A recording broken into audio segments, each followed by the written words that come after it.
Hello there, young Derek. Hello there, short-sighted Rick. Young Derek. All right, yeah. Good to see you. Good to see you, Guy.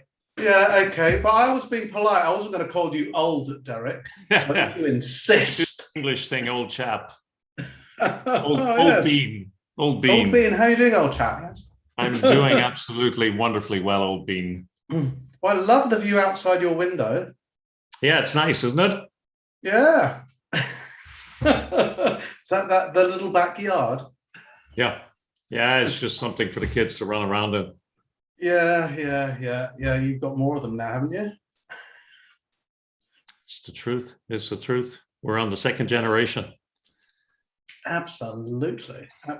Ah, I see Guy is here as well. Yes, indeed. Our leader, but he's muted. But he said something very interesting, I'm sure. I did. Fantastic. Yeah, we got 3 minutes to go. Almost ready to start. We're going to be hitting an hour and looking forward to it. I think it's going to be a great evening, a great hour. Thank you. From your lips to God's ear, Guy. There we go. Fantastic. I think Dr. Peter will be in shortly. Great. Lovely to see everyone else. Yeah, nice to see people's faces, some of them. Don't be shy to turn the cameras on, everyone. Don't be shy. Hey, Dr. Peter, yay! Good evening, everyone. Hi, Derek. Nice to see you. Hello, Rick. Hello, Guy. Hi, Peter. Hey, nice to see all of you. Angeline, Dato Sai, Dan, nice to see you. Edwin, wow, welcome. TC, nice to see all of you. Valu, Lam from Vietnam, yeah, Lam, welcome. Ken Chok, wow, nice to see all of you. We'll be starting in about 2 minutes time. Let's welcome everyone. Hello, turn on your video. Say hello. Hey, Lian, nice to see you. Yes, wow. Nice to see you, Peter. Thank you, and everyone. Hi, Dr. Peter. Hey, Dr. Atif, good evening. So, Angeline, are you in Australia? Yes, right? I'm in Australia right now. We have a lockdown. All right. And we're going to 3 weeks of lockdown. We haven't even completed 1.5 weeks yet. Right. Yes. Nice to see you. And Derek, you are in, are you in Thailand, Derek? Which country? No. I'm in Ireland. You're in Ireland, okay. Yeah, we're also in partial lockdown, but we're emerging for at least a couple of weeks and then probably. All right. Welcome, everyone. Welcome, Lynn, Floris. All right, we have more people coming in. Let's turn on our videos and say hello to each other. Dion, Uy, Fabian, Eric, everyone else. Yes, Andrea, Melody. Wow, welcome. Nice to see all of you. Ivy, Nitya. Wow, Kiara. Wow, wonderful. Pauline, Bella. Nice to see all of you. Nicole, Melody. All right, in 1 more minute, we will get started. I'll just give a very brief introduction and then we'll hand over to Guy Rouse, who is going to be introducing our distinguished speaker for today. Yes, welcome everyone. It's 8:30. Welcome. On behalf of ITD World, I want to wish all of you a very, very warm welcome to Let's Coach Live Masterclass. This is the very first session, and we are very privileged and thankful to have a very distinguished speaker with us here today, Deiric McCann. Thank you so much, and we are so thankful to you all the way from Ireland in sharing your thoughts and wisdom with us today about the link between psychological safety and emotional excellence. Such a very interesting and very important topic for all of us here today. So this program is being organized by CCMC Alumni. For those of you who are not exposed to CCMC, it is Certified Chief Master Coach. And we have so many of you here, leaders who are Certified Chief Master Coaches, Certified Master Coaches. For those people who are in this program, this is the alumni that organizes this masterclass, and this is the first of our masterclass series. We have a 100 million leaders mandate that all of us Certified Chief Master Coaches, our goal, our vision is to make a positive impact to 100 million leaders globally, where everyone can coach freely and everyone can reap and give the great benefits of coaching to our world. And that is our objective and our mission for having the session. And just so all of you know, this will be streamed. It's currently being streamed live on YouTube as well as on LinkedIn and several platforms. So we will have people coming in, and we would like to share this knowledge and wisdom to as many people as we can all over the world. And thank you all so much for being part of this program. I'd like to very quickly introduce to you our committee members of the CCMC Alumni. So the president of Certified Chief Master Coach Alumni is Mr. Guy Rouse. Please wave your hand and say hello. Mr. Guy Rouse, let's give him a big hand. Is Mr. Guy Rouse? Hi, wow, look at that. He has got the right background. Look at that. Well, Mr. Guy Rouse is our president. He's also the CEO of Siemens Power. And together with the other committee members, we have Rick, right? Rick is the CEO of TRG in Vietnam. Say hello, Rick. Yes, he's one of our committee members. Alumni. And then we also have Angela from Western Digital, one of our great leaders from Western Digital, Angela, in our committee as well. Angela, are you there? Angela is not here yet. We have also got Murthy, who is one of our great leaders and master coaches from Micron Technology. Say hello if you are there. And hi everyone. Hello, Murthy, nice to see you. And we have Gregory from Agency Factory, Master Coach Gregory. Say hello, wave your hands. Hello, everybody. Thank you all, the committee members of CCMC Alumni, for making this happen, our very first session here today.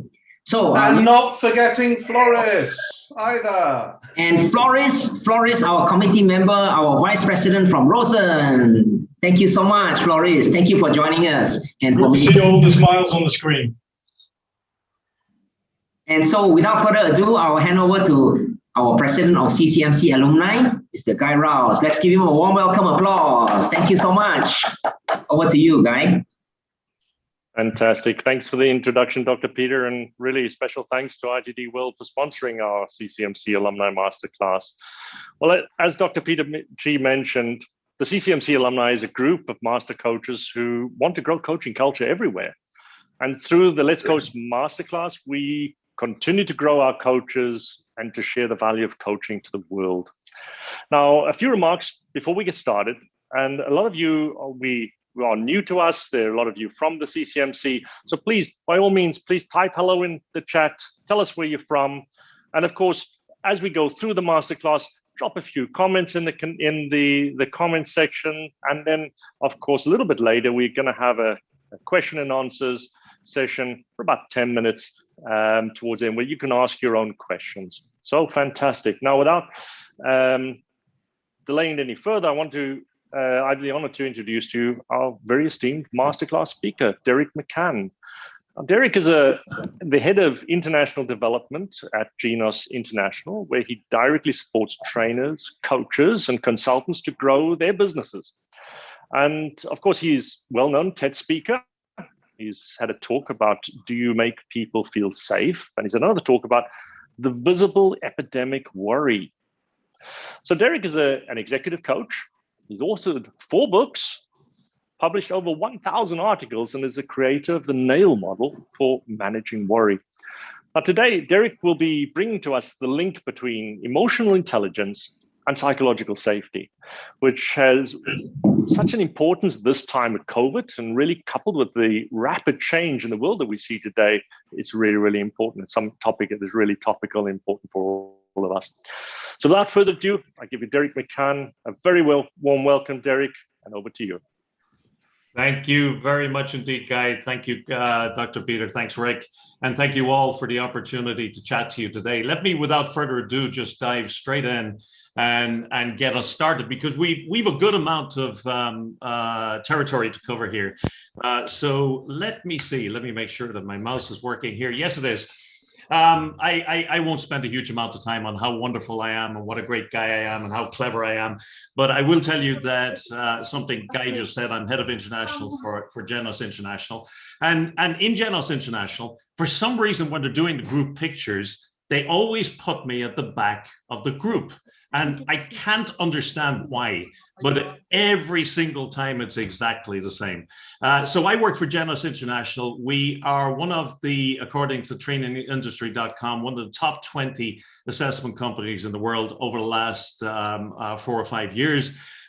We are very, very tied into coaching in general, so that all of our programs are approved by the ICF.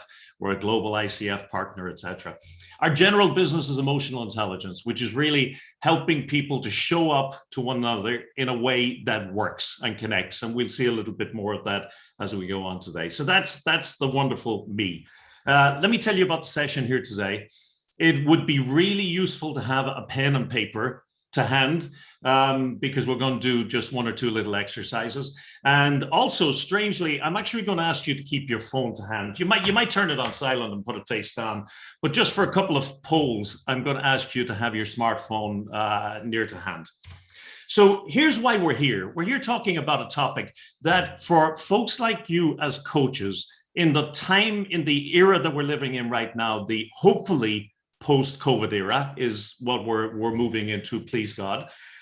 This is going to be one of the most important topics over the next couple of years. It has been a critical topic over the last several years, but even more so, you'll see as we emerge out of COVID. Now, there is a shed load of research that talks about the efficacy and the usefulness of psychological safety. One of the most high-profile studies was something called Project Aristotle, done by Google, where they set out to try and find out what makes for the perfect team, the most productive, the most coherent, the most successful teams. And they went with the usual sort of theories that you'll all be familiar with, the idea that if you mix a different balance of skills and personalities and so on and so forth, you can balance out this wonderful team. And they found, no, what we conventionally think makes the perfect team doesn't actually predict it terribly well. They found 5 factors were important. I'm not going to spend a huge amount of time on them, but the 5 factors, if you've done any study at all on leadership, on teams, etc., you won't be surprised. They include impact, the sense for people that what they're doing is important, because we all need to feel that what we're doing is going to create a positive impact in the world, and that we're doing work that's really meaningful to us, that in some way meets us where we are from a values and a personal mission point of view. We all like certainty. Our brains are not wired for uncertainty. So we love structure, clarity on rules, clarity on the role, clarity on the goals we have to produce. And then we thrive in an environment where we can depend on the people around us. But the single most important predictor of team success, according to this and many other studies out there, and at a level which is actually higher than all 4 of these put together, is psychological safety. So team success is predicted better by psychological safety than absolutely anything else. And that's why over the next couple of years, as we emerge out of COVID, if you're coaching in corporate environments, you're going to need to pay attention to psychological safety, because people have never felt more psychologically unsafe than they feel at this point in time, for a whole variety of factors, some of which are to do with COVID. Now, as we go through the session, I'm going to pop up some slides that have a poll on them. Let me invite you right now, grab your telephone, hold the camera up over the code there, and it will invite you to open up an app. It is dead safe. It's just a polling app. And you'll find in a moment that there's a question on it. And don't worry, if I took it away too fast, it's up on the top left. And as soon as you get yourself onto that, and that's on your phone, just have a look through these and tell me, have you ever had these experiences? You can answer yes to as many of them as you want. So just tell me, do any of these characterize experiences that you've had? So I'll shut up for a moment, take a sip of water, because I have to tell you, I had my second COVID AstraZeneca dose today, and I'm starting to feel that dry mouth, flu symptom sort of thing coming on. So I'm going to be drinking a lot of this. So let me tell you what happens when you put this in front of audiences. Doesn't matter where it is in the world. Almost all of these, here we have them now, all of them are actually experiences that people in this group have had. And in many cases, you've had lots of them.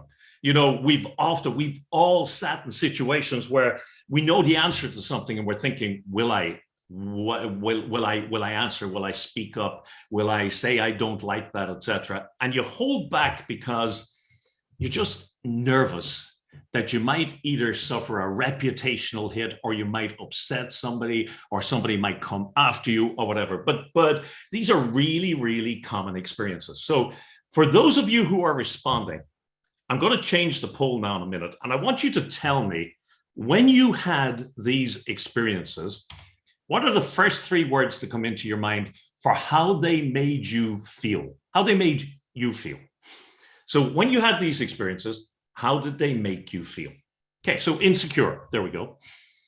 Small, frustrated, uncomfortable, anxious, uncomfortable again, getting bigger and bigger, stupid, irrelevant, disappointed, weird, angry, small, vengeful. And you see all these words. And I think it's safe to say, for people like us who work in a world where we talk about the impact of emotions, that these are not pleasant emotions. I am not seeing a single one up there that is that you could even at a stretch describe as being a pleasant emotion. And we experience this all the time through our lives, from the moment that we enter into early stage of school to the moment that we pass out and we retire from the work world. And we have all had these experiences. Okay, what you were doing in those situations, what you were invited to do in those situations where you had an opinion or where you should have spoken up against something that you didn't agree with, was you were taking interpersonal risks. Now, Amy Edmondson is the foremost researcher on psychological safety. She's the one who's done most of the heavy lifting over the last 20 years. And she talks about 4 interpersonal risks. There are many more, but the core of them are the risk that if you ask a question, you could be viewed as ignorant or stupid. And you saw stupid appeared on that list earlier on. That if you made a mistake, that people might think you're incompetent. If you question the way we do things, you could be seen as negative. And that if you ask for feedback, you could be seen as or considered as being intrusive. So every day we find ourselves in situations where we are called upon to take interpersonal risks. And I heard an interview with her a while ago, and she used an expression I had never heard before, but I believe it's common in the United States. And she said, and nobody wants to be the skunk at the picnic. That is a lovely expression, because nobody wants to say something that stinks. Nobody wants to say something that draws attention, unwanted attention to them. And this is what is at the core of psychological safety. At the core of psychological safety is the security to know that you can take those interpersonal risks. It's psychological safety is a belief held by you and other members of a team that it's safe to take those risks. It's a sense of confidence that speaking up won't result in rejection, punishment, embarrassment by the members of the team. And it's a team environment of respect and interpersonal trust where people feel comfortable being themselves. And that's the way Amy Edmondson describes it. And it's a great book. If you want to dive deep into psychological safety, she's some great research in there. It's very, very accessible. It's not big on the how-to, but it's really good on the research side. The guy that I like most in this space is a guy called Timothy Clark. And he's a real roll up your sleeves and get your hands dirty guy. He has a wonderful way of defining psychological safety. He says it's the sense that you can be yourself without social, political, economical, or emotional costs. Now, just think about that. Now, we're talking mostly about the world of work, but this is the world of people. This is in your social connections, in your family connections, in every interaction you have with people. So let's unpack first off your experience with psychological safety. We've already started to do a little bit of that. And what I want to demonstrate to you here today, and I'll tell you right up front what I want to demonstrate to you, is that you cannot create a psychologically safe environment without giving people emotional intelligence skills, without giving them skills to show up to one another in a way that makes people feel safe, because we don't instinctively know how to create psychologically safe workplaces, even if we want to. So let's go back in time. I want you to think of somebody who made you feel or makes you feel psychologically safe. And ideally, let's think of it in a work environment, but it doesn't have to be work. It can be a personal environment. And just so that it gets you thinking about that person and bringing them into your mind, write their name or their initials down. I'm not going to ask you to share that.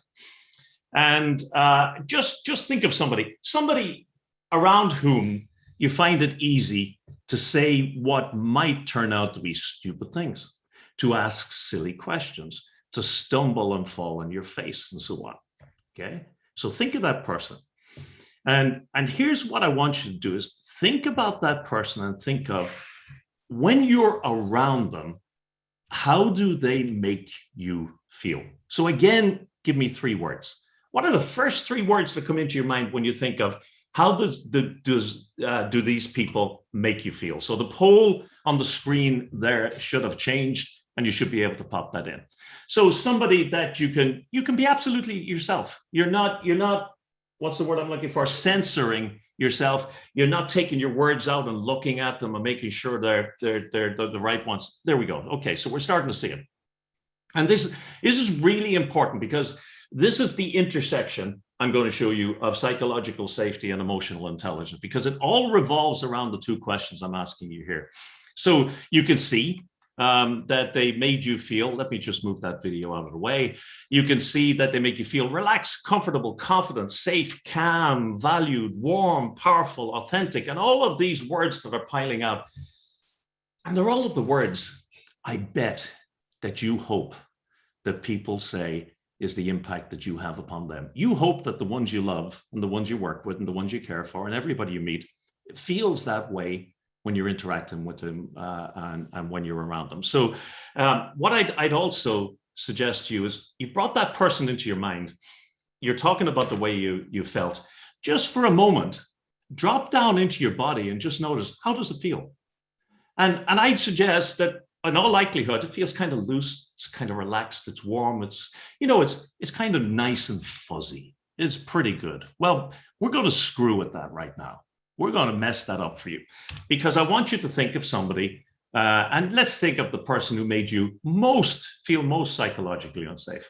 If it was a previous boss, that's probably the ideal, because we're talking about work environments, but it doesn't have to be. It could be somebody where you take your words out of your mouth, you look at them, you make sure that they're right ones, and then you put them out there, that you watch your P's and Q's and so on. And again, tell me, first 3 words, how does that person make you feel? Tense, there you go. Angry. Wow, look at that. Intimidated, insignificant, anxiety, and you know what's wonderful about these words. I don't know about you, but I can actually manage to feel anxious, tense, upset, uncomfortable, miserable, critical of myself, ugly, weird, insecure, all on my own. I actually don't need anybody's help for that. I can get myself there, no problem, consistently on a daily basis if I want to. We don't need the help of other people to feel that way. Now, what you're looking at here, and if we had more time to dive into this, if we had an hour and a half, I'd go much deeper on this. But this is what you're looking at here is fundamentally the overriding definition of emotional intelligence. Now, if you've read all of the books on emotional intelligence, you probably have technical and academic descriptions of them, but it all comes back to this Maya Angelou quote and back to a mantra I'm going to share with you in a moment. You can forget about all of the complicated academic technical descriptions of emotional intelligence. Emotional intelligence is a science really of how you make people feel. And you think of that person who made you feel psychologically unsafe. And if I had phrased it, which I should have in retrospect, if I had phrased it, think of the person who in your life who made you feel most psychologically unsafe in your entire life. I bet if I came back in 5 years' time, you'd probably still be picking on the same person. At least I hope you are. I hope you don't meet anybody who's worse than that. But you'd probably pick on the same person because, as Maya Angelou said here, people never forget how you made them feel. So at the core, this is my walking, practical definition of emotional intelligence. You can let everything else fall away. Now, of course, it's self-awareness and awareness of others, it's authenticity, it's emotional reasoning, it's all those things. But that's the detail. Emotional reasoning is about having an absolute innate sense that the way you show up matters. Because the way you show up determines the way people feel. Look at the two people that you looked at there. The way that they showed up, the behaviors that you experienced them demonstrating determines in large part the way you feel. And that determines in large part the extent to which, not just that you will engage, but that you can engage. And I'll show you why I say can engage in a moment, because we'll do a little bit of the neuroscience around this. So, and the extent that determines in large part the extent to which you can engage. And that impacts pretty much everything about the outcome of that relationship. So if you want to think of what is emotional intelligence, you want to explain emotional intelligence to your 10-year-old, it's about understanding that the way you behave, the way you show up, the things you say, the way you interact with people matters, because it determines the way you make them feel. And the most robust finding in the social sciences is the way we feel affects everything. It affects our mood, it affects the decisions we make, it affects our productivity, it affects everything. So the core of emotional intelligence is understanding the way I show up matters and choosing how I show up. That's emotional intelligence. Okay. Here's why. Now, I don't want you to do this at home, okay? But if you were to take a pen and stick it in your ear, and you take another one, you stick it in your eye, where it crosses over will be roughly on a very ancient part of the brain, the emotional brain. And in there is a little thing that you've heard, it's the rock star of the brain over the last 10 years, the amygdala, which people sometimes describe as the fear center, not entirely true, but essentially it's kind of like the smoke alarm of the brain, continually sniffing out to your eyes and your ears, looking for any threats to your existence. And if it sees threats, triggering, you've heard of it, the fight or flight response. Now, threats traditionally were existential threats, saber-toothed tigers. If dinosaurs had lived at the same time as man, well, dinosaurs would have been an existential threat. So things that were bigger than us and could hurt us. But latterly, threats are just anything that's uncertain, anything we don't understand, anything that's new, or anything that threatens our life. So if you're living through COVID, that's a pretty big list of things that are affecting you right now. Now, this emotional brain is simply sniffing the air all the time, looking for, is there a threat to my existence around there, or a threat to my ego, or a threat to the way I feel about myself? And it works binarily. It doesn't have shades of gray. It sees everything as being good or bad. It's either a reward, and in which case it gives the tag. Let's say I meet Dr. Peter, and actually, let me stop this for a moment. 1 second. Can I do this? Can I stop my share? I should be able to. Yes, there it is. I beg your pardon. Let me ask you to switch on your video for a second. You give me a show of hands. Did you ever meet somebody for the first time? You don't know them from Adam. You never saw them before. You know nothing about them. You think, I don't like you. Did you ever have that experience? Yeah, we all have. Don't worry. I'm not going to judge you and say, ha, you're a nasty person. No, we've all had that experience. What about, have you met somebody for the first time and you know nothing about them? You've never met them before. You've never read anything. And you think, oh, I like her, or I like him. And I could spend time with that person. You've had that experience? There's your amygdala. It doesn't have shades of gray. You've heard people talking about the 4-second rule and first impressions last and all that sort of stuff. That is your amygdala at work.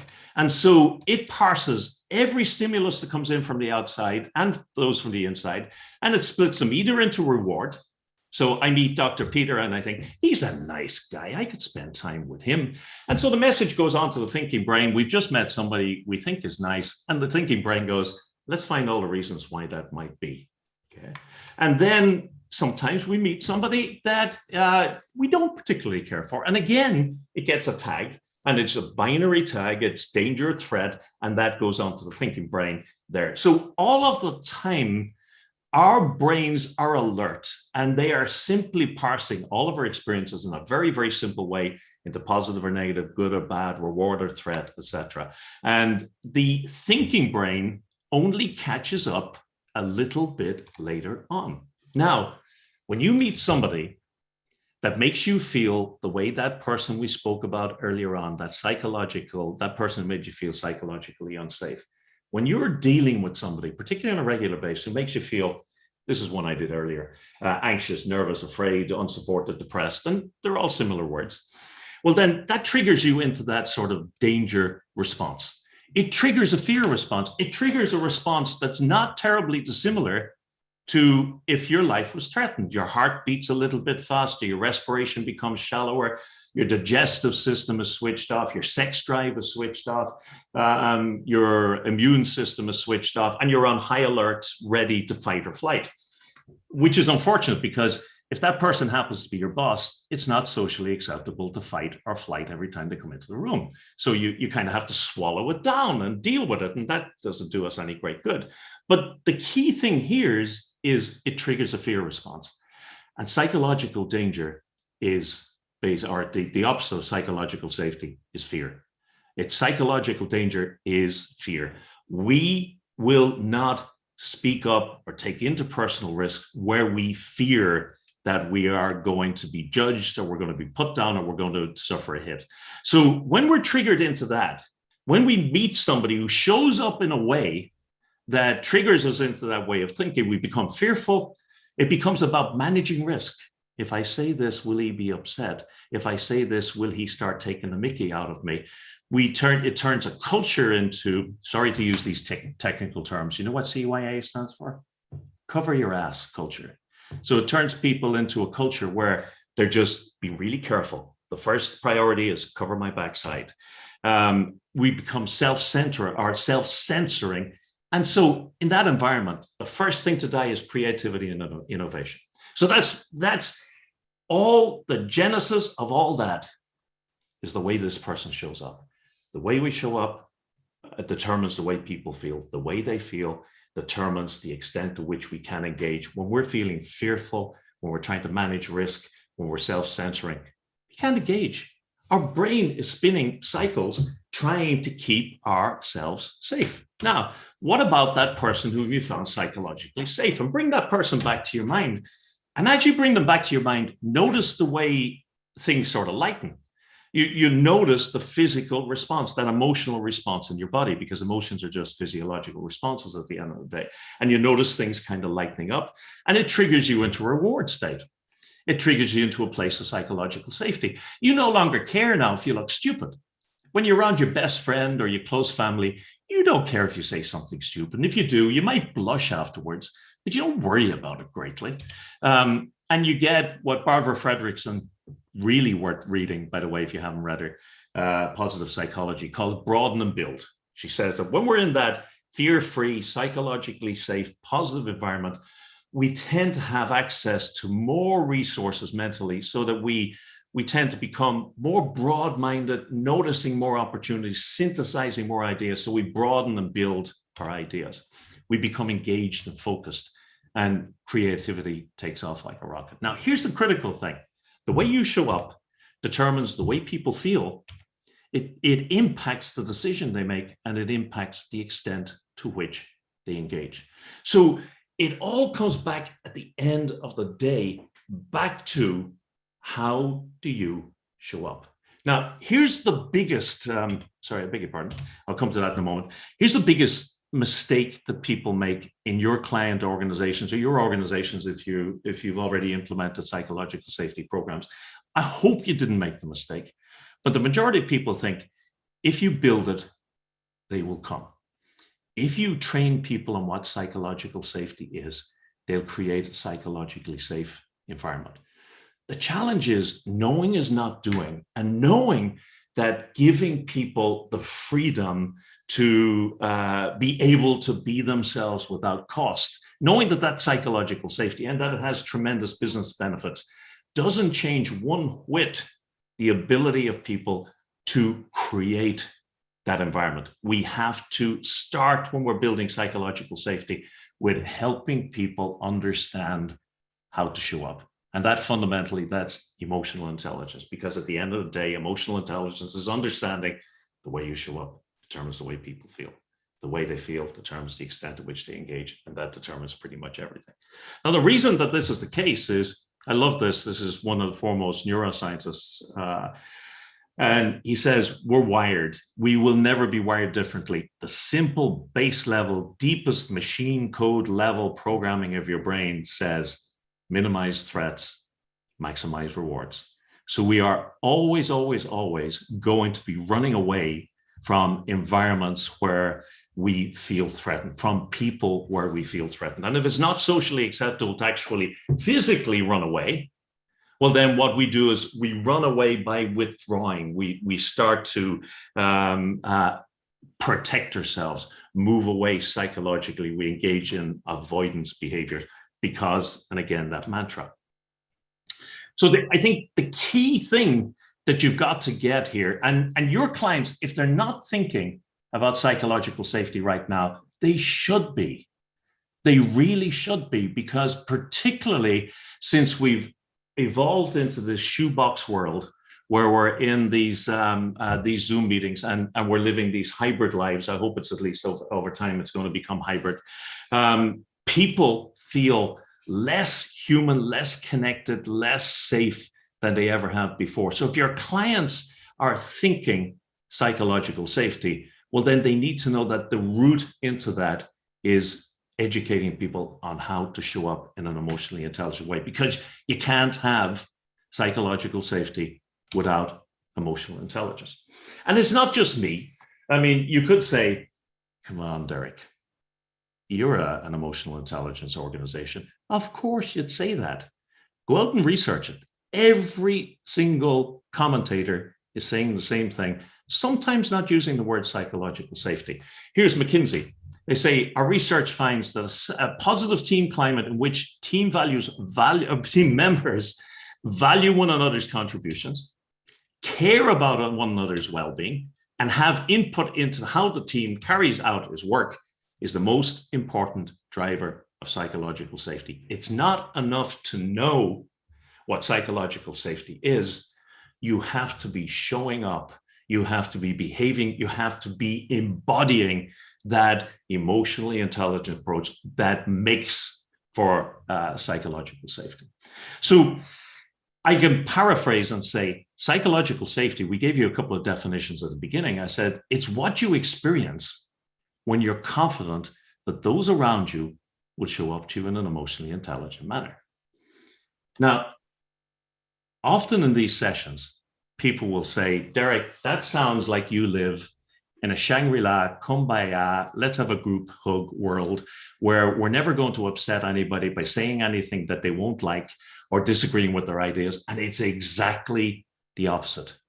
It's exactly the opposite. If you have clear values, clear rules, clear ideas of what is acceptable, and you make it easy for people to be able to interact with one another in a frictional way intellectually, while protecting them from the dangers of social friction, well, then you create an environment where innovation thrives. So psychological safety is just down to the way that people show up to one another.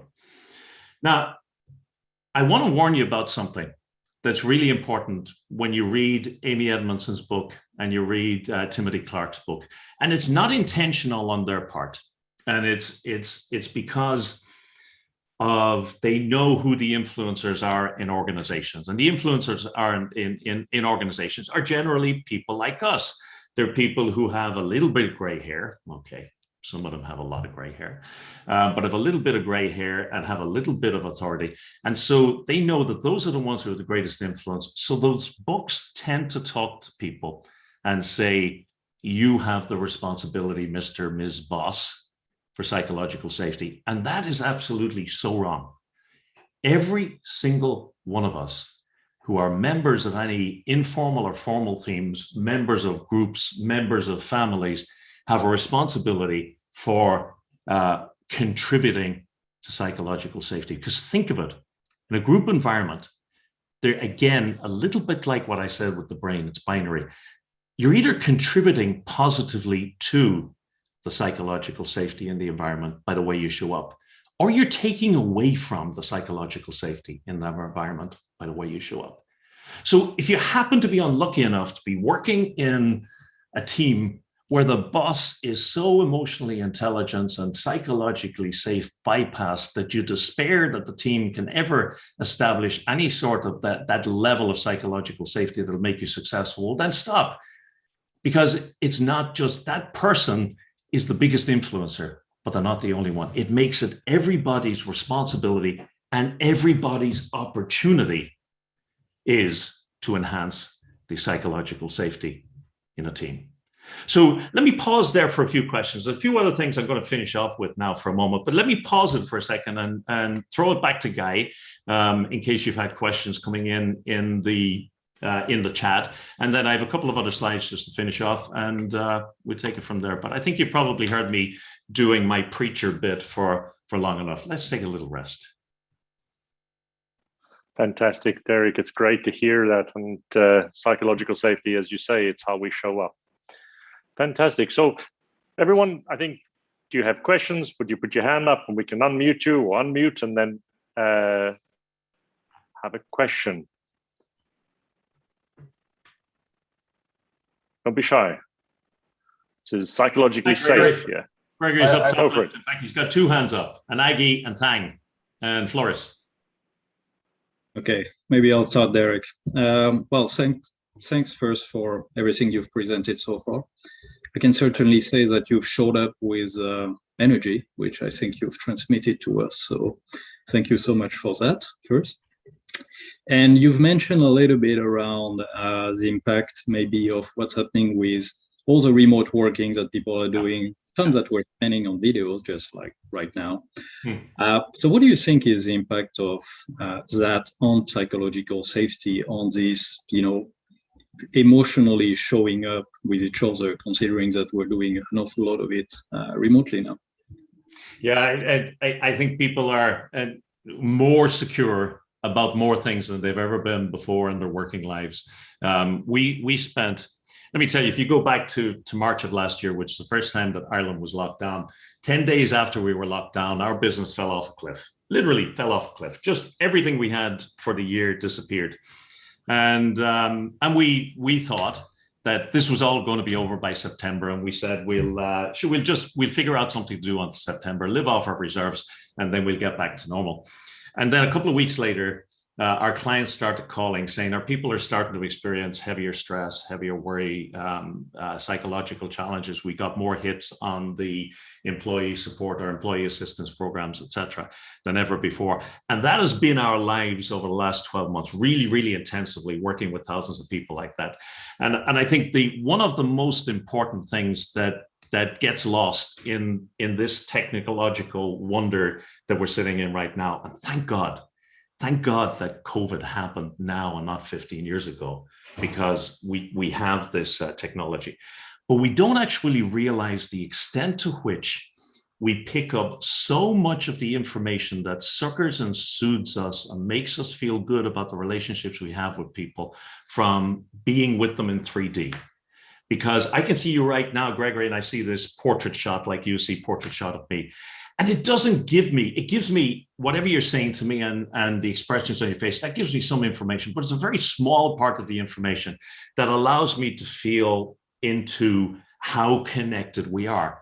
So I think what we're seeing and we've put thousands of people through programs this year, I'm not exaggerating, is people are feeling really disconnected, they're feeling cut loose, and they're feeling very insecure. And ironically, I'll give you, for example, there's, no, it's going to take too long. It's just one particular lady we dealt with, but let me list off what I think is going on. First off, that lack of human contact, it's hard to overestimate how impactful that is. So people are feeling very, very insecure about the relationships because they're under stress and pressure and worry, and we're continually looking over our shoulders, waiting for something bad to happen. Because of that, our brains are continually in this kind of sympathetic nervous system arousal, this fight or flight thing, so that the slightest change in Gregory's face on front of me can trigger me into thinking, oh, he didn't like that. He didn't like the way I'm thinking. And I can start spinning on that and spinning on that and spinning on that. And so I think fundamentally, the biggest thing is we are all terribly insecure. We don't realize how stressed we are. I mentioned to you earlier on that I got the second dose of my AstraZeneca vaccination today. I didn't realize until I was walking out of the vaccination center and I kind of relaxed how tense I was. Until I got it, I didn't realize I was kind of like this and go, whew, I'm kind of safe now. And I think that's really important. I think it needs to be named. It needs to be called out. People need to know that you know, and they need to feel you intentionally creating a safe environment, because it means overextending that safety. Sorry, that was a very long answer, Gregory, but I think insecure, disconnected, afraid, worried, anxious, all of those words describe what's the way people are thinking right now. Thank you. Sure. Dr. Aggie? Yeah. Hello. Thank you so much. Can I ask now? Thank you so much. I'm Eki from Bangkok. I love the way that you say that the way we show up impact and is responsibility of everyone to create psychological safety. Yep. The question is, how do you feel whether psychological safety makes it more difficult for people to hold others accountable for high performance?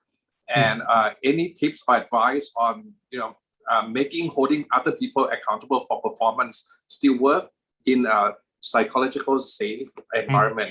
What are the tips or what are the typical words that you might use? Thank you. Yeah, the typical words, Aggie, thank you for that question. And it's a really important one because, as I say, people, they think psychological safety and they think, oh, you're talking about everybody being nice guys to one another and all accountability and all standards go out the window. And it's really not. I think the key word is clarity. You have to have, for example, absolute clarity on what is acceptable behavior. What are things that you can challenge? What are the things that, for example, one aspect of psychological safety is the safety to be able to take chances and make mistakes without it being fatal for you, either emotionally or career-wise or whatever.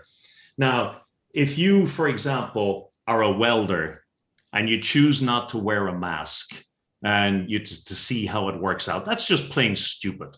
Because and that deserves to be punished and it deserves to be sanctioned, because there are certain lines that should never be crossed in the cause of innovation. So the clarity needs to be there that says, here's what our values are, here's what the clear rules are, and here is the place within which you can innovate, play around, where you can sandpit if you want to. So I think that's the first thing, is clarity.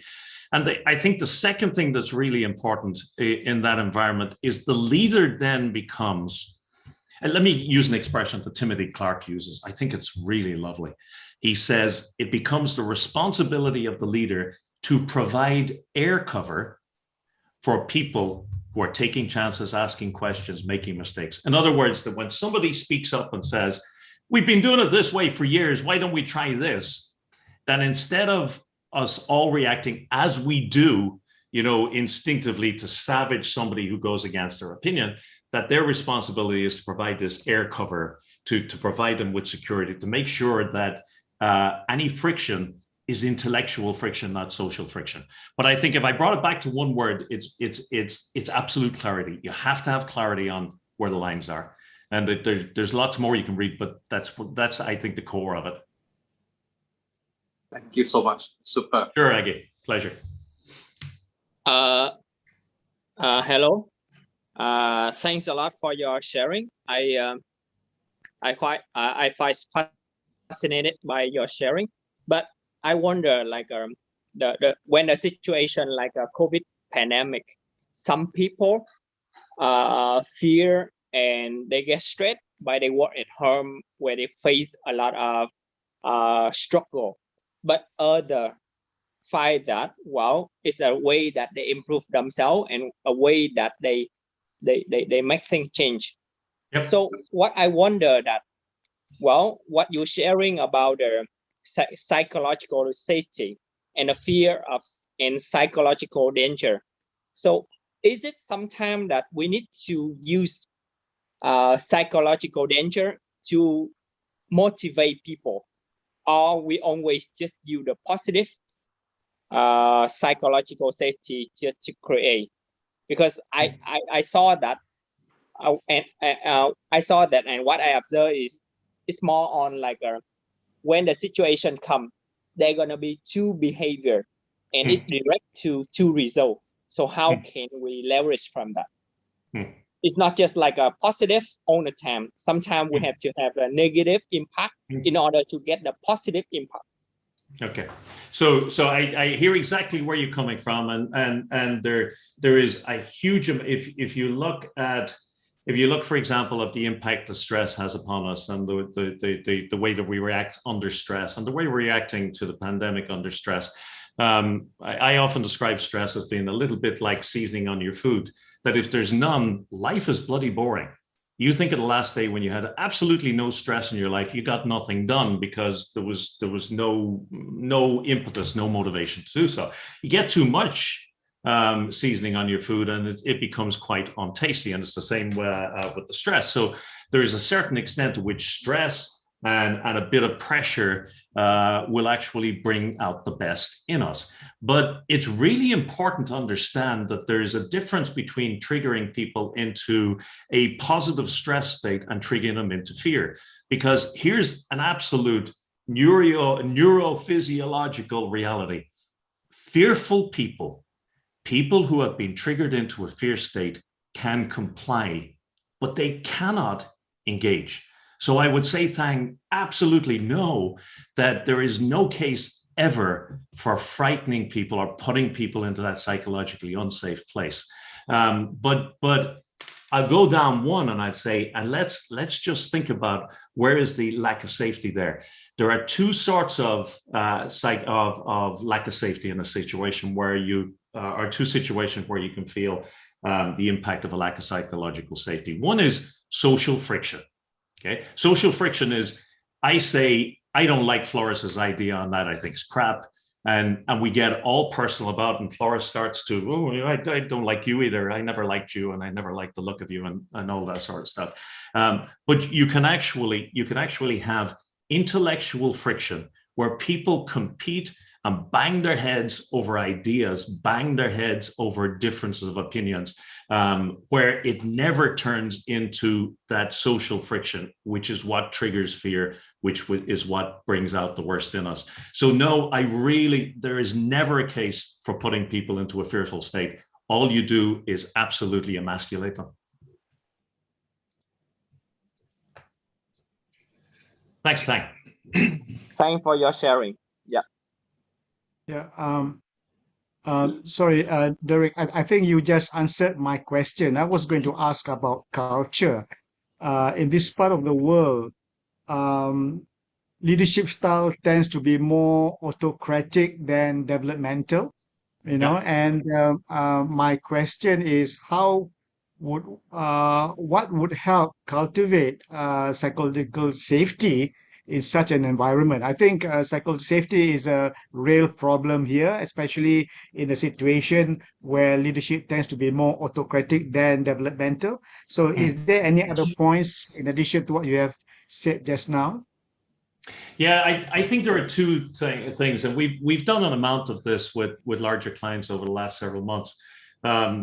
There's, as I say, there's a big gap, and I know this is a kind of a cliche in coaching circles, the gap between knowing and doing, but there is a big gap between knowing what psychological safety is and then actually embodying it and making it happen, and it's a big challenge to bridge that gap. Now, I think it comes in two steps. Okay, well, three steps. The first one is educating people so that they see and they look and they say, you know what? I'm looking at this research, and even though I like this hierarchical, autocratic approach, which is traditional to our organization, it just doesn't make as much business sense. as this approach. So there's a certain educational component that says there's a lot of research that shows this. So that's the first trip that has to be made, that people are saying, okay, let's examine it. Let's consider, you know, the options. The second thing then, when you want to get people into action, the second step we would always take is we don't start talking about educating people on psychological safety. We start talking about educating them on emotional intelligence. And emotional intelligence is just simply about the way you show up to people, the way you interact with them.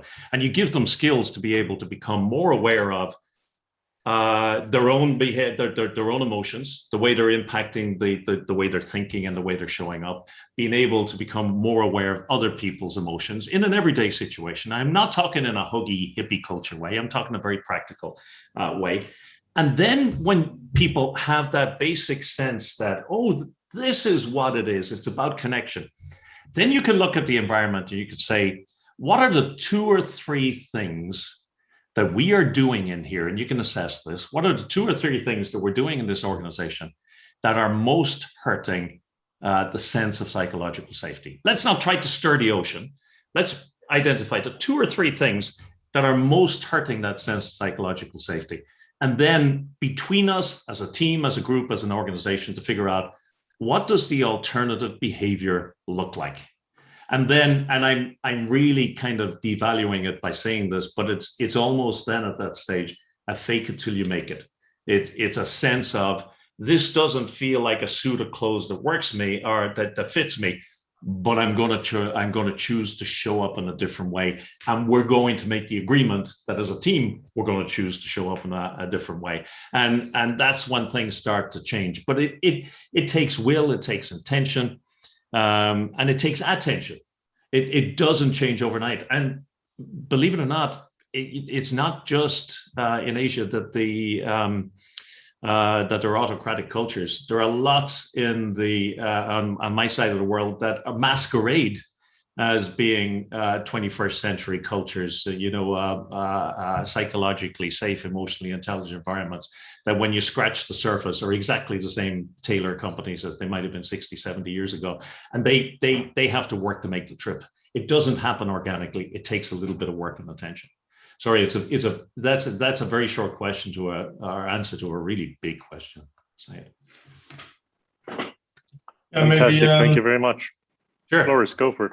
Yeah, because you addressed me in one of your answers, so I almost don't dare to ask a question anymore. But I still have a question. You have a tendency, by the way, to answer all the questions I have already before I ask them. But maybe Sorry about that. Maybe linked to the previous question, but maybe you can explain a little bit more on the process side. How do you coach on emotional intelligence? Yeah, well, actually, Floris, you couldn't have scripted me better. Rick actually asked me as part of this, and I spoke to my organization. He asked me if we could actually give you a flavor of how that works. I mean, the only way to understand the way you're showing up to people is to ask those people, how are they seeing you show up? It's the only way to ask them, what behaviors are they seeing you demonstrating? So where we always start from is we will look through the eyes of 2 or 3 of the most important people that you need to influence day to day, and we'll get a sense of how do they need you to show up? What behaviors do they need you to show? What behaviors are you showing up with? And then that comparison of what they need you to demonstrate versus what you're demonstrating, that's where the coaching happens, in that gap. Because when you say, hey, I need him to do more of this, and he's only doing this, now we've got a coachable gap. And once you give people some clarity around really clear, specific behaviors that they can use to change the impact they're having on people, everything changes. And then the conversation around psychological safety becomes much easier. Now, the reason I say that you couldn't have scripted me better is because Rick just asked me to offer you, and I will on the slide in a moment. If you want to go through one of our assessments at no cost, you can do so. We'll send you a link for it, and you can sign up. And don't worry, I'm not going to come running after you trying to sell you something. You'll complete the assessment, and we have a system that an AI system that'll feed back the results to you, and it'll give you a sense through the eyes of whomever you select to feed back on you on how do they see you show up, how do they need you to show up, and give you gaps you can work on. And as a coach, I mean, you don't really want to be coaching yourself, but you'll get it, because our tools of our trade are behaviors. Our stock in trade is behavior, and this is all based around behavior. I'll show you the slide in a moment, but that's where it starts. You can't do it without data. You can't change something without understanding where you're actually starting from. So, and we start from what behaviors are people seeing you demonstrate, and do they match the ones they need to see you demonstrate? Does that make sense for us? Yeah, thank you very much. Clear. Sure. I think we're running into time. Yeah, I saw Yes. Angeline was doing that the whole time. I think it'd be unfair not to call her in. All right. Yes, thank Last you very question. much, Derek. Just a quick question, because when you're talking about psychological safety, one of the topics that is very hot in Australia, as well as I suppose it happens in all organizations, whether in the parliament or in the workplace itself, is about harassment in workplace, sexual harassment and so forth.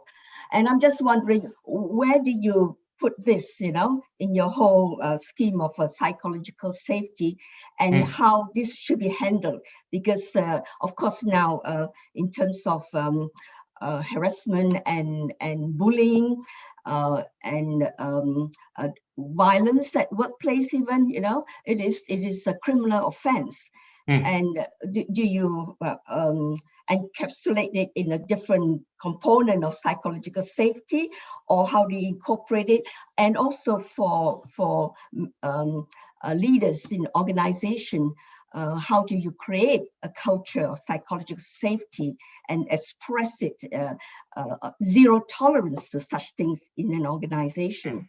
I'd just like to hear from you. Thank you. Wow, that's a huge question, Angelina. I'll try to give it a succinct answer. One of the things I really enjoyed about the couple of years of coaching education was that it made me realize that everything is connected to everything. And you talk about diversity and inclusion, and you talk about psychological safety and emotional intelligence. The more you learn, and particularly as your coach, you're trying to apply it, you realize that everything connects to everything. They're not separate things. One of the things that you'll see is that a very large part of what you're doing at the very base level, the very, very base level of psychological safety, is the safety just to feel part of a team. It's inclusion, it's diversity, it's about diversity and inclusion. So you'll find that when you're working on diversity and inclusion, you're working on elements of psychological safety. When you're working on psychological safety, you're raising inclusion. When you're working on psychological safety, by the way, you're also raising the ability of people to innovate. So you're impacting the innovation capability. So, just in brief, Angeline, everything is kind of connected to everything. It's impossible to separate these things.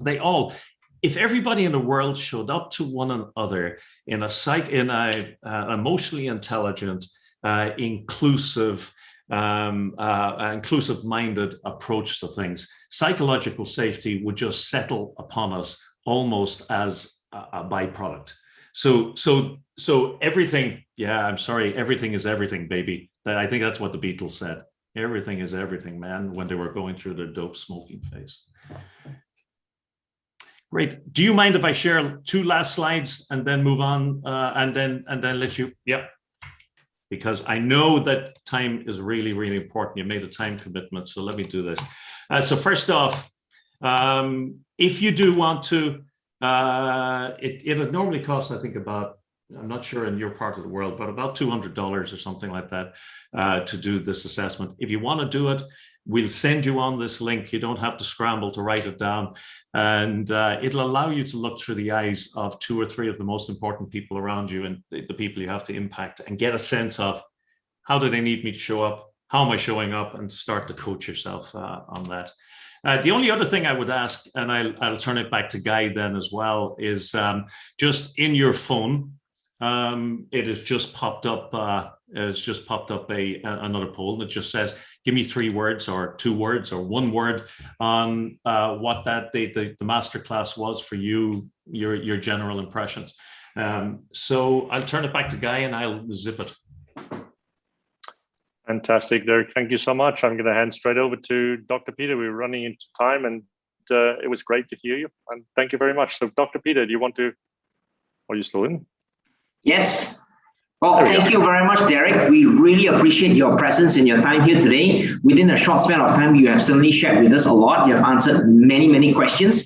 We wish we could have more time with you, but I think within that 1 hour, it has been well spent and beneficial. For me, the one thing that I got out of this is that to create psychological safety, we have to show that we truly and sincerely care for others. And when they can feel that, they will feel safe to be themselves.